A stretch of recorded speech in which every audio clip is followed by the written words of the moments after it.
Welcome, everyone. We are live tonight, right here on Fanbase, Facebook, YouTube, and Twitter. Tonight, this radio lecture, Be What You Wish, Be What You Believe. This was July 1951. A newspaper man related to me that our great scientist Robert Millikan once told him that he had set a goal for himself at an early age, when he was still very poor and unproven in the great work he was to do in the future. He condensed his dream of greatness and security into a simple statement, which statement over and over again he repeated to himself. That statement implied that his dream of greatness and security was already realized. And then he repeated it over and over again to himself until the idea of greatness and security filled his mind and crowded all other ideas out of his consciousness. These may not have been the words of Dr. Millikan, but they are those given to me, and I quote, "I have a lavish, steady, dependable income consistent with integrity and mutual benefit. I have a lavish, steady, dependable income consistent with integrity and mutual benefit." As I have said repeatedly, everything depends upon our attitude towards ourselves. That which we will not affirm as true of ourselves cannot develop in our life. Dr. Millikan wrote his dream of greatness and security in the first person present tense. He did not say, "I will be great, I will be secure," for that would have implied that he was not great and secure. Instead, he made his future dream a present fact. "I have," said he, "a lavish, steady, dependable income consistent with integrity and mutual benefit. I have a lavish, steady, dependable income consistent with integrity and mutual benefit." The future dream must become a present fact in the mind of him who seeks to realize it. We must experience in imagination what we would experience in reality in the event we achieved our goal. For the soul imagining itself into a situation takes on the results of that imaginary act. If it does not imagine itself into a situation, it is ever free of the result. It is the purpose of this teaching to lift us to a higher state of consciousness, to stir the highest in us to confidence and self assertion. For that which stirs the highest in us is our teacher and healer. The very first word of correction or curse is always, "Arise." If we are to understand the reason for this constant command of the Bible to arise, we must recognize that the universe understood internally is an infinite series of levels, and man is what he is according to where he is in that series. As we are lifted up in consciousness, our world reshapes itself in harmony with the level to which we are lifted. He who rises from his prayer a better man, his prayer has been answered. To change the present state, we, like Dr. Millikan, must rise to a higher level of consciousness. The rise is accomplished by affirming that we are already that which we want to be, by assuming the feeling of the wish fulfilled. The drama of life is a psychological one, which we bring to pass by our attitudes rather than by our acts. Oh, the drama of life is a psychological one, which we bring to pass by our attitudes rather than by our acts. And when I say acts, I mean deeds. There's no escape from our present predicament except by a radical psychological transformation. Everything depends upon our attitude towards ourselves. That which we will not affirm as true of ourselves will not develop in our lives.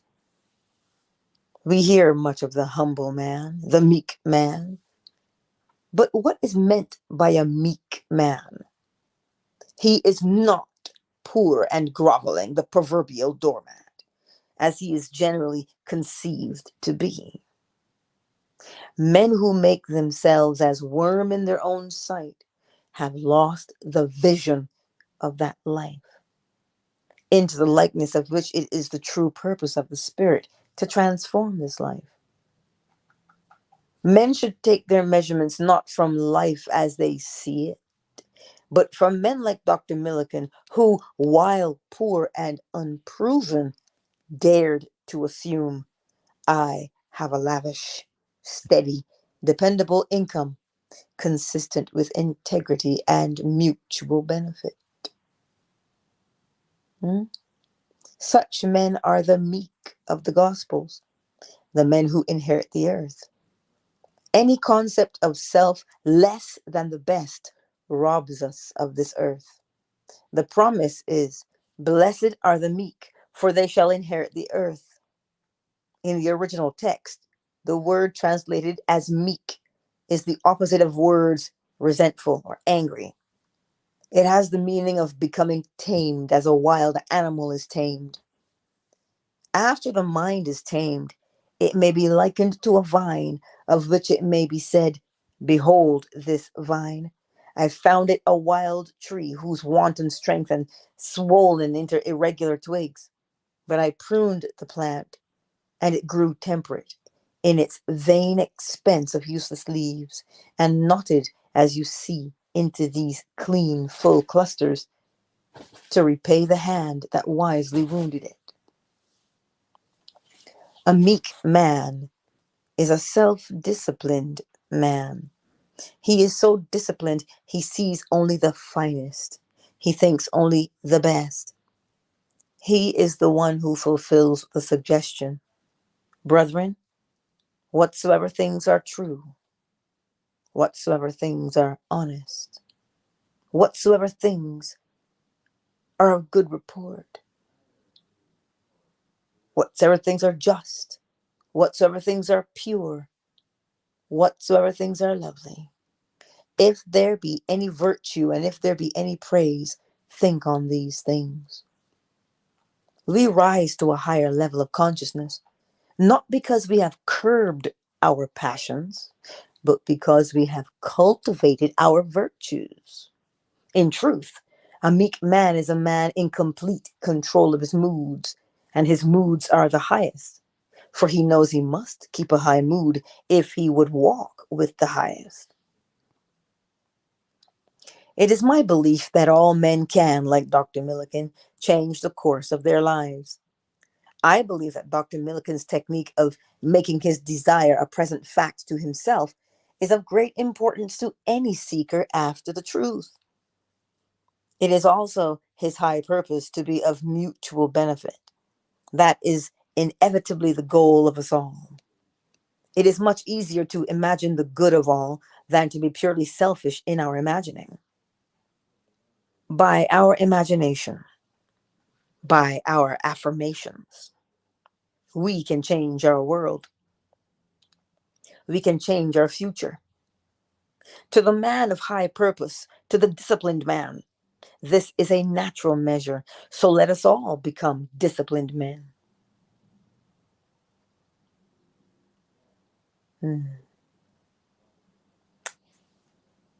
He says, if you are observant, you will notice the swift echo or response to your every mood in this message, and you will be able to key it to the circumstances of your daily life. When we are certain of the relationship of mood to circumstances in our lives, We welcome what befalls us. We know that all we meet is part of ourselves. In the creation of a new life, we must begin at the beginning with a change of mood. Every high mood of man is the opening of the door to a higher level for him. Let us mold our lives about a high mood or a community of high moods. Individuals, as well as communities, grow spiritually in proportion as they rise to a higher level. If their ideal is lowered, they sink to its depths. If their ideal is exalted, they are elevated to heights unimagined. We must keep the high mood if we would walk with the highest. The heights also were meant for habitation. All forms of the creative imagination imply elements of feeling. Feeling is the firmament without which no creation is possible. There is nothing wrong with our desire to transcend our present state. Well, there would be no progress in this world were it not for man's dissatisfaction with himself. It is natural for us to seek a more beautiful personal life. It is right that we wish for greater understanding, greater health, greater security. It is stated in the 16th chapter of the Gospel of John, "Heretofore have ye asked for nothing in my name. Ask and ye shall receive, that your joy may be full." A spiritual revival is needed for mankind. But by spiritual revival, I mean a true religious attitude, one in which each individual himself accepts the challenge of embodying a new and higher value of himself, as Dr. Millikan did. A nation can exhibit no greater wisdom in the mass than it generates in its units. Did you hear it? A nation can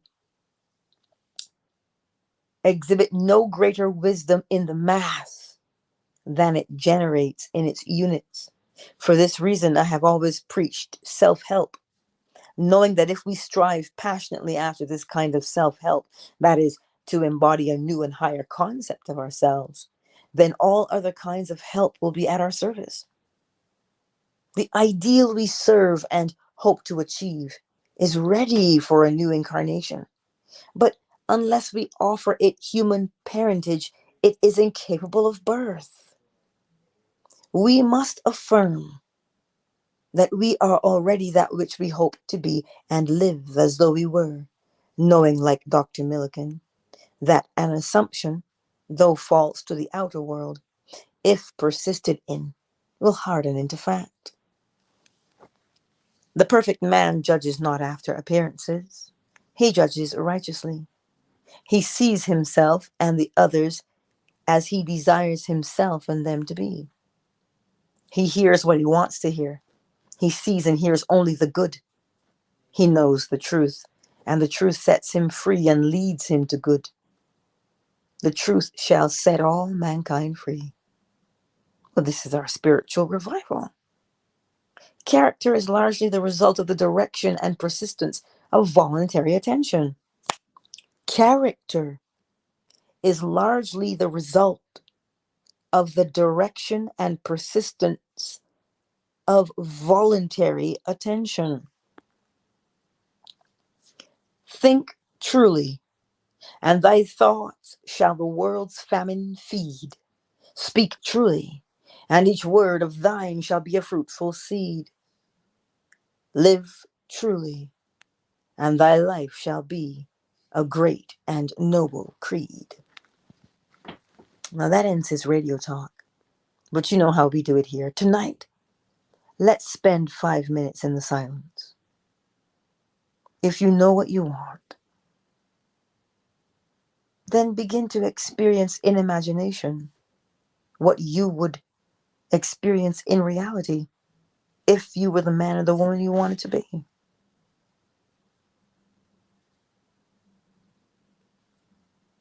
Let's sit with that. and see if you don't start to feel a sense of gratitude. Well, pick up that cloak of gratitude and run with it for a whole 5 minutes.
And there concludes our 5 minutes of being in the silence in the state of the wish fulfilled. Ronay and the others on YouTube, Facebook, and Twitter, Miss Cherry, Ronson, That Deal, and Fawn. Thank you all for being here this lovely evening. I trust that you will rest well tonight. And a little bit, he's right here, and he sends his regards. Yes, he sends his regards. All right, everyone. Good night.